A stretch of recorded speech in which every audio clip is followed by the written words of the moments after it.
90 жылдар айтты, жағдайымыз қиын, кішкене күте тұрыңдар, бәрі жақсы болады, орнына келеді. Біз ақжаулықты аналар, біз оны күттік, біз түсіндік.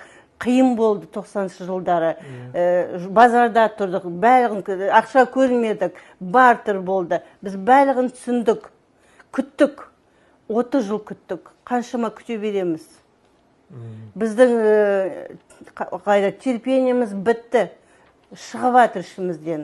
Жақсылыққа тез үйренеді деген мағына ғой.